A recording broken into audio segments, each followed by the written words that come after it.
Bismillah ar-Rahman ar-Rahim. Nahmadu wa nasalli ala Rasul al-Kareem. Amma ba'd.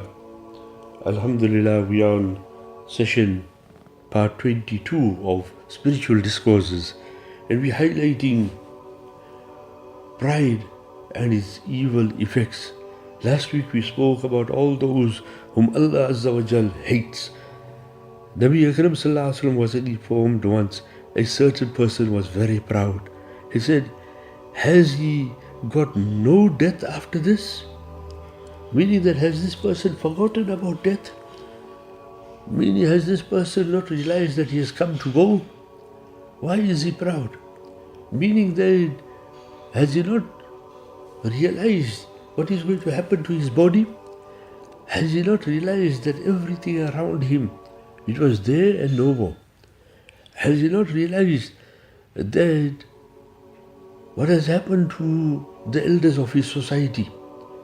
What has happened to his father who came and went? What has happened to his mother who came and went? What has happened to his uncles came and went? At times, what happened to his wife came and went? Sometimes, if he has lost a child, what happened? The child came, went. What has happened to the trees and plantations around him? Sometimes you see they come and they go. What happens to the vegetation around? They come and they go. What happens to the fruit and the vegetables? They came and they gone. And he knows fully well, we know fully well, that when a person passes away, people are ready to rush him off to the graveyard. And before even his body hits the floor, they are fighting over the inheritance.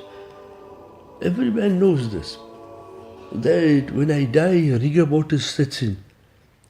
Then my body will become stiff like a rock, and then coldness is there. And then if they leave it, it will become decay and rot. If they leave the body, it will bloat and it will burst. And if they leave the body, it will smell after bloating. If they leave the body, then it will bloat, expand, explode. And then after that, the insects and the worms will start eating that body. Have we not thought about this? When a person thinks about this, that daily when he goes to the toilet, what is he taking out? Stool, urine. And in his production, in his creation, created from a dirty fluid, that if it comes out, then ghusl becomes wajib. And if it lands somewhere, you have to wash that area. So a person has forgotten about this. That is why Nabi Akram Sallallahu Alaihi Wasallam said that has he got no death after this? Meaning that he has forgotten that he is going to face Allah Azza wa Jal. If a person has got this Qiyamah in front of him, and Qiyamah, ulama ikram say, are various degrees and types of Qiyamah. One Qiyamah is that when a person dies, his Qiyamah has started. Why? Because he is now moved on to another world. He has moved on to Barzakh, and Barzakh is already part of Akhirat. So because Akhirat comprises of what? Jannat, Jahannam, Araf, Barzakh. And what is going to be there? When he is resurrected, when you and I are resurrected, then there is going to be the weighing of deeds. Nabi Akram Sallallahu Alaihi Wasallam told Hazrat Aisha radiallahu ta'ala anha once, when she was crying out of fear of Jahannam. Where are those who cry out of fear of Jahannam these days? So Nabi Akram Sallallahu Alaihi Wasallam, when he saw her crying out of fear of Jahannam, and she said that what can be done? Nabi Akram Sallallahu Alaihi Wasallam said 3 times, no one will worry about no one. One is when the deeds are being weighed. And secondly, when your book, your Name Amal is going to be given to you. And thirdly, when you're going to cross over Pul Sirat. So a person, he's forgotten about all this. what is going to happen there? He's going to face Allah Ta'ala.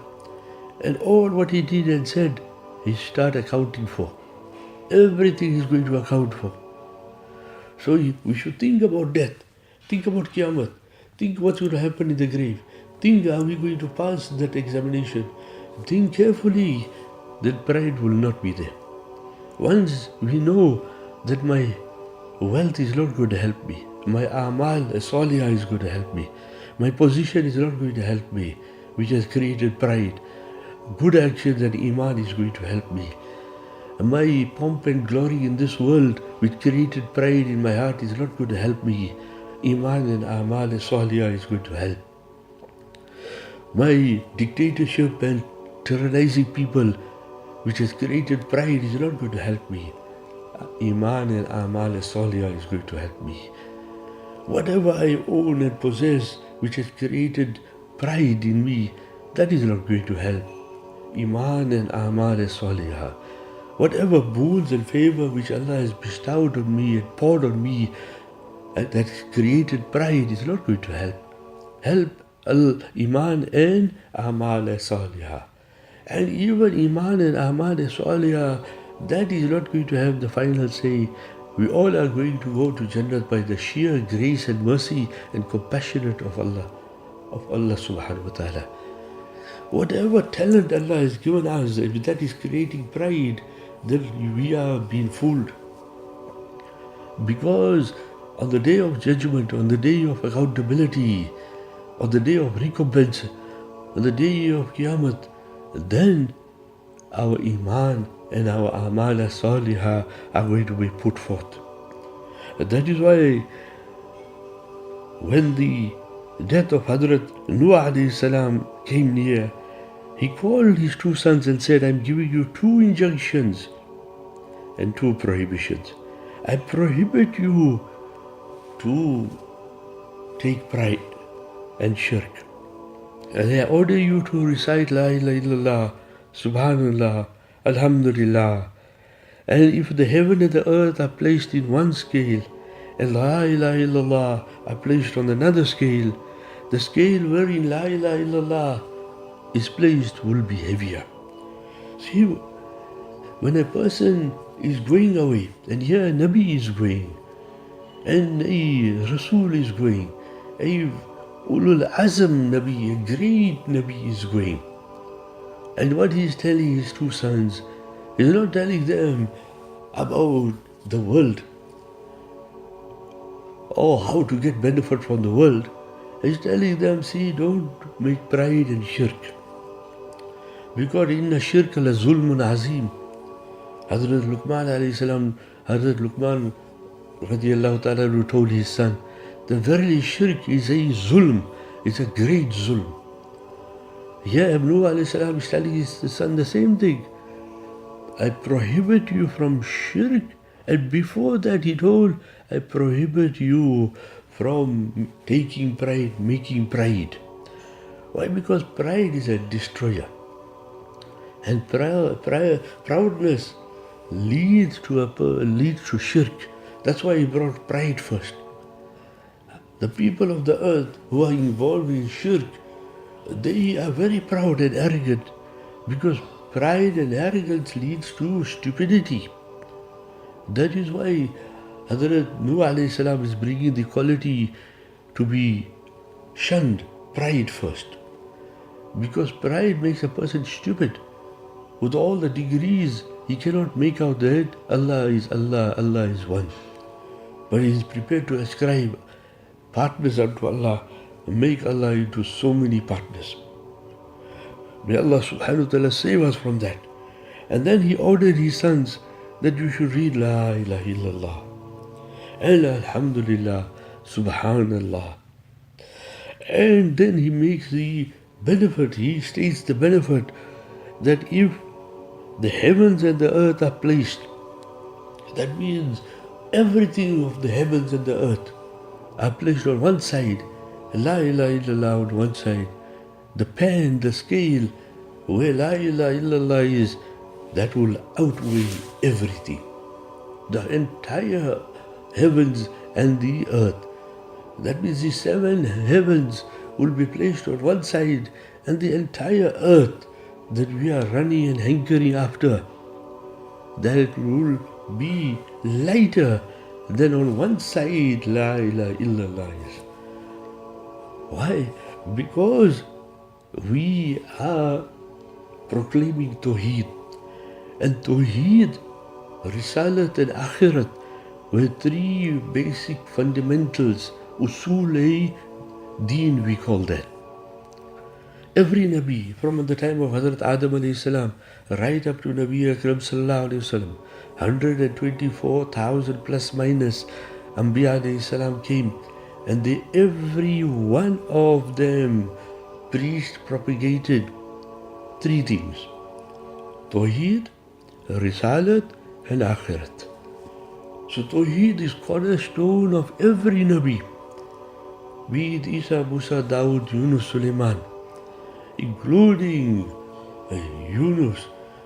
And in Surah Al-An'am, Allah Azza wa Jal lists 18 Anbiya alayhi salam on one page, in one ayat. And in Quran Kareem, Allah subhanahu wa ta'ala, when we read the stories of 25 Anbiya alayhi salam, each one of them was pious and righteous. Each one of them fulfilled their duty and responsibility. Not what Khomeini, the Kafir, says in Al-Hukumat al-Islamiyya li Wilayat al-Faqih, that Anbiya alayhi salam, Ma'azallah, failed in their duty of preaching and propagation. We from the Ahl Sunnat wal Jamaat, we Muslims say clearly that every Nabi fulfilled the responsibility of preaching and propagating fearlessly. Many were martyred in the process. Many suffered difficulties and hardships, including Nabi Akram sallallahu alayhi wasallam, whilst preaching the Tawheed and Risalat and Akhirat. But no Nabi faltered, no Nabi gave way. Every Nabi obviously is appointed by Allah. By saying that they failed, you are actually saying that Allah subhanahu wa ta'ala, Ma'azallah, made a wrong choice. And if Allah subhanahu wa ta'ala, Ma'azallah, made a wrong choice, that's an indictment on Allah subhanahu wa ta'ala. He himself is Tawheed. Now, we from the Ahl Sunnat wal Jamaat, we Muslims are clear that every Nabi preached Tawheed. That is why Tawheed is so important. That if you put the heavens on one side, the earth on one side, Tawheed outweighs it. Without Tawheed, there is no Islam. Without Tawheed, there is no Shariat. Without Tawheed, there is no success. Without Tawheed and Risalat of Nabi Akram sallallahu alayhi wasallam, there is no salvation. There is absolute destruction. Tawheed and Risalat of Nabi Akram sallallahu alayhi wasallam and belief in the Akhirat, that is the road to success.